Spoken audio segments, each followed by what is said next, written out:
Hello again.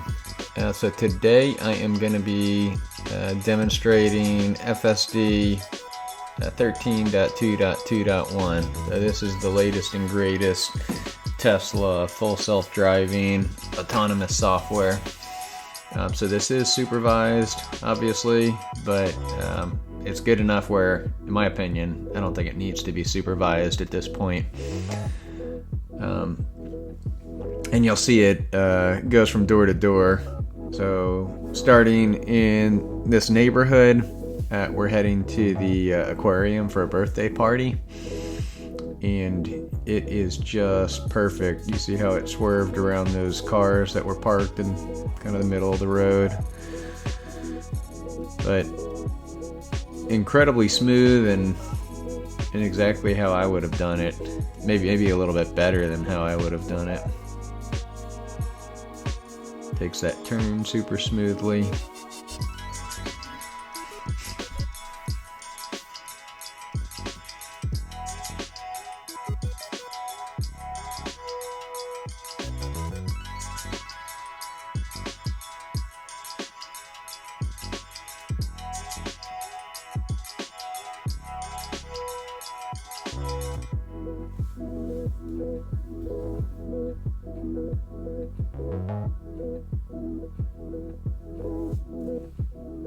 And then we're going to come up on a stop sign here in a minute, and it's going to take that perfectly.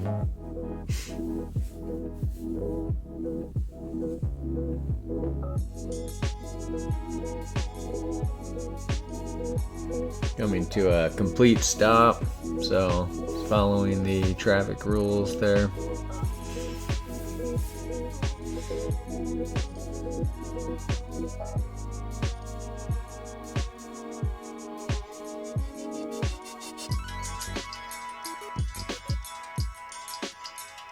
And then we're coming up to a right turn, and the road's a little bit busy, so it is going to have to make a little bit of a decision as far as when to go.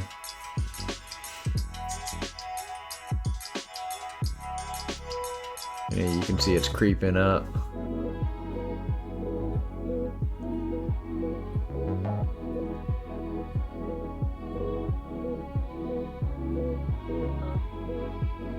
And then it finds that gap and takes it pretty well perfectly. There's another car coming up right behind me right here, and was able to zip her in there.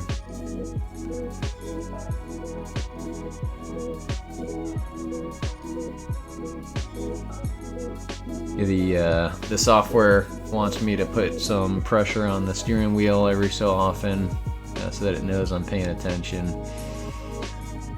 Tesla, or this is still supervised, so Tesla's not taking any chances with this. But I have high hopes that this year we're going to start seeing it unsupervised in certain states, namely California and Texas. But my guess is it would start getting approval all over the 50 states in the US pretty quickly after it gets approval in California and Texas. I think the rest of the states aren't going to want to be left out. This technology is pretty amazing. It's going to save a lot of lives because it drives better than humans. So I would think my state of Florida, they're going to want to get it approved quickly so that we can continue to use it, or we can start using it for unsupervised. And then that's going to result in an explosion of demand, because now everybody's going to want a car that drives itself. You can take a nap, you can read a book, you can play a game, whatever you want to do while you're driving a car, or while your car is driving you. It'll become like an Uber. So everybody's going to want this, and then again, they're gonna get to a point where they can't produce enough vehicles for the demand, and it's going to be awesome. I fully believe the stock price is going to go crazy this year.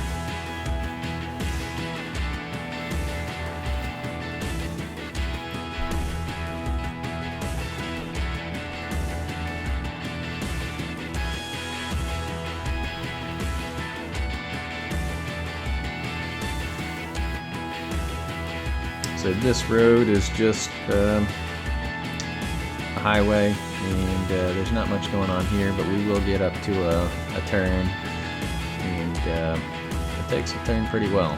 There's a car coming up behind me that tries to pass by driving over the line, and the Tesla's FSD just kind of ignores him and drives appropriately, and he kind of backs off.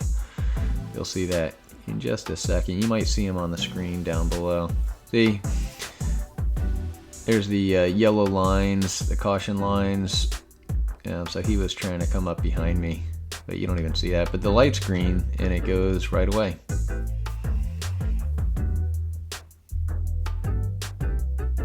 And I always keep it in hurry mode because it's just that good. I don't have any qualms or nervousness about this software at this point. So I want to give it the ability to be able to drive a little bit faster, and it is awesome.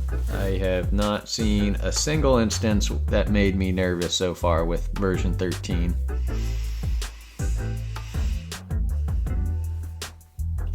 And part of the reason is they're using the higher resolution cameras in hardware 4, and they're also, I think they quintupled the size of the model, so it's a much larger and more complicated model. And typically these models scale linearly with size, so the performance is basically the bigger the model is, the better the performance can be. And of course there's some caveats to that, and you can make a smaller model perform as well as a bigger model, like the Llama 3.3 70 billion model that just came out. It's supposed to be as good as the Llama 3.1 405 billion parameter model. And of course they did that just by training it much longer. So it is possible to get smaller models to perform as well as bigger models, but if you have a lot of training time and you have a bigger model, you're kind of guaranteed to win. You're starting ahead of the finish. So when they increase the size of this model, you just have immediate improvements in capabilities. Of course, it does take longer to train a model too. Whenever you have, let's say 400 billion parameters versus 70 billion parameters, you've got to train all those parameters, so it's going to take longer to train it. But Tesla has been adding ridiculous amounts of GPU performance to their servers, so they have the GPUs now to do this, and they are taking advantage of them. I suspect that hardware 3 is not going to be able to get fully autonomous, unsupervised driving, and Elon will probably have to make good on his promise to upgrade those computers so that the hardware 3 guys can get the full self-driving experience. But that is pretty cool that Elon said that he'll upgrade everybody's hardware 3 if it's not able to run full self-driving, fully autonomous full self-driving.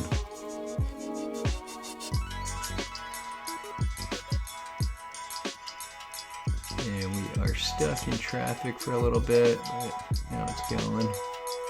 And this is one of the reasons I really like full self-driving. I mean, even though it's supervised, I hate driving in traffic, but if I can just turn FSD on and I can think about something different or talk to somebody or make a phone call, and I don't have to keep my mind on constantly staying right behind the car in front of me. The car does that on its own.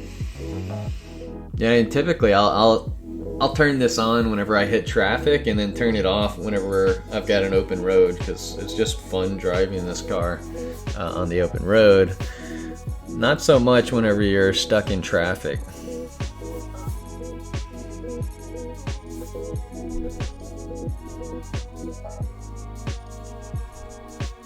and it does an outstanding job of making lane changes. That's one of the benefits of keeping it in the hurry mode. It's going to make more logical lane changes to keep you on track.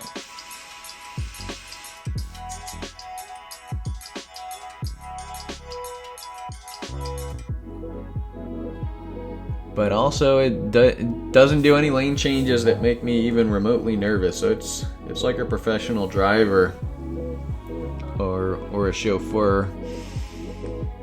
And it's taking care of all the tedious and monotonous driving tasks.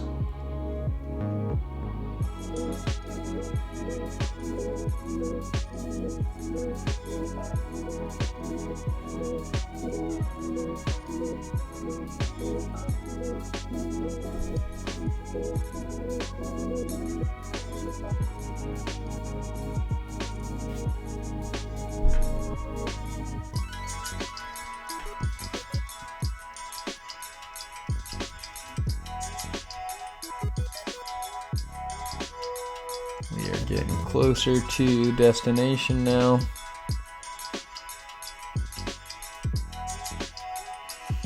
I'm just going to the Aquarium in Daytona Beach for a birthday party.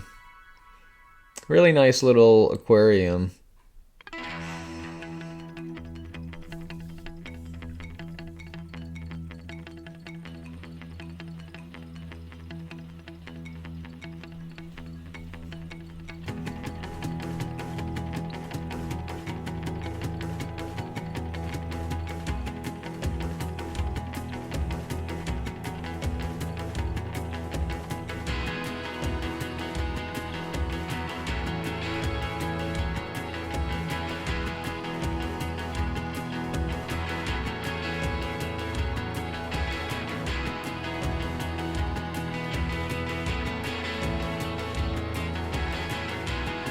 Right here you see it changing lane, just so natural.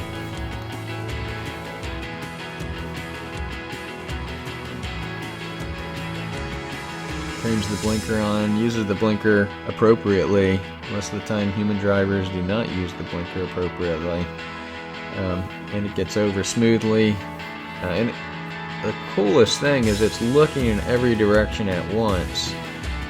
So while you might not see somebody in your blind spot, or maybe somebody's driving crazy a little bit distance behind you, this is watching that as intently as you're watching what's in front of you, and it's watching every direction at the same time, so it's able to make decisions about all kinds of things that would be impossible for you to make because you can't process everything all at once.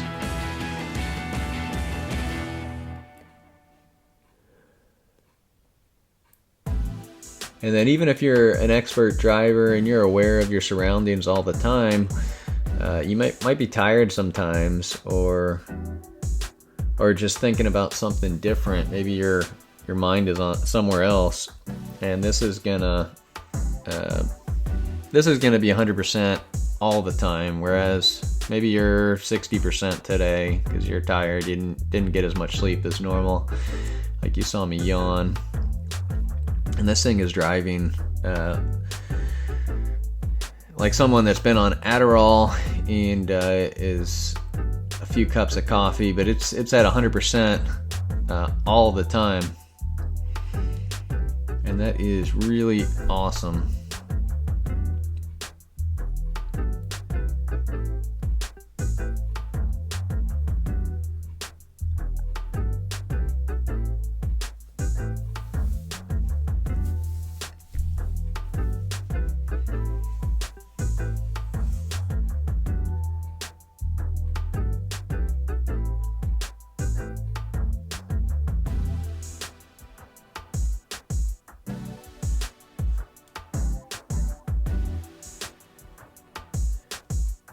I can't wait to see them start rolling this out in Texas and California, and hopefully soon in Florida as well.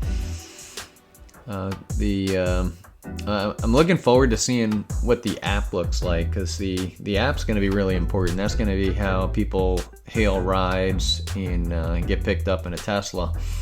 So that user experience needs to be very good, which I'm confident it's going to be outstanding. But I just want to see how it's going to be. Is it going to be better than Uber and Lyft? Is it going to start out a little weaker and then they'll improve it over time? Because Elon never steps his foot off the gas. He's always going full throttle. So even if it's not as good out at the gate, which I bet it will be at least as good as Uber and Lyft's apps right out the gate, but you can bet he's going to continue having his team work on them and improving all the bugs and issues. They're not going to stop. And here we are at the aquarium. So we made it.